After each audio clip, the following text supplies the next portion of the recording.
Welcome to the 10th election of American history.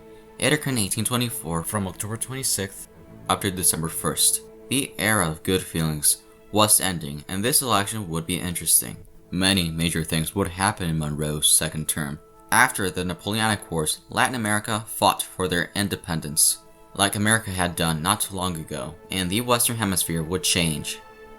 From Chile's independence to Gran Colombia's independence, Mexico and many more nations followed. Monroe's biggest achievement was the Monroe Doctrine that told Europeans to stop messing with the Americas. This international doctrine would shape America's influence throughout the 1800s in the Western Hemisphere.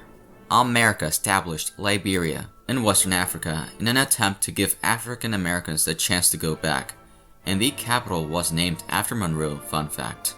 A major development was the new voting laws that made it so all white men could vote without needing to own land. Initially, one of the caucuses nominated William Crawford from Georgia and Albert Gallatin as his VP pick. Gallatin had an interesting past, a Genevan American referred to as America's Swiss founding father. Few attended, and many saw it as undemocratic, why states decided to nominate their own candidates. The first presidential candidate was John Quincy Adams from Massachusetts, former minister to Britain and Secretary of State. Henry Clay, powerful politician, former Kentucky senator, and the Speaker of the House. Andrew Jackson, former general and former governor of the Florida Territory and senator from Tennessee. William Crawford, former minister to France and the Secretary of Treasury. John C. Calhoun, Secretary of War, but withdrew and ran to become vice president. Smith Thompson, Secretary of Navy, but withdrew completely from the race soon after. Vice President Tompkins didn't run due to many personal issues and sadly died 99 days after leaving office. While for the vice president nominees, it was most of the people already mentioned, like John C. Calhoun and others. Another candidate was Nathan Sanford, senator from the state of New York. Nathaniel Macon from North Carolina, senator from there, and former Speaker of the House. Lastly, Martin Van Buren, senator from New York and former Attorney General from that state. Each candidate had support in their own regions, except Jackson, who was popular throughout the nation due to his common man rhetoric and appeal. And the winner was... Actually, no one did.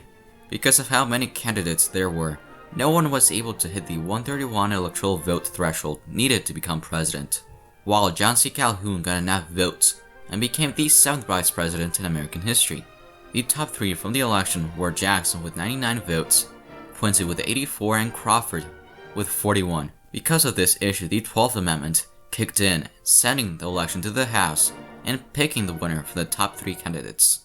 While in the Senate, the Democratic Republicans expanded their majority, winning 43 out of the 48 seats, with 25 needed for a majority. For the House, Democratic Republicans expanded their supermajority, winning 189 seats, 82 over the threshold. Democratic Republican Speaker Henry Clay would start negotiating the best outcome for the nation in this election. Even though he came in 4th place, he would become the kingmaker in choosing the next president, since the House had this responsibility now. And the winner was... John Quincy Adams won, becoming the 6th president in American history. Quincy got a majority of the votes, and a lot of Henry Clay and former Jackson states went to him because of the House votes.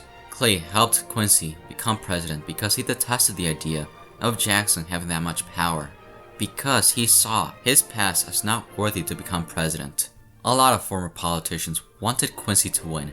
John Adams, Quincy's father, was one of his biggest supporters. Here are both maps side by side and shows how much both elections differed from each other, showing how much of a kingmaker Clay had been. Andrew Jackson and his supporters were outraged by this and felt robbed. Jackson is the only person to win the popular vote and the Electoral College as well and still lose.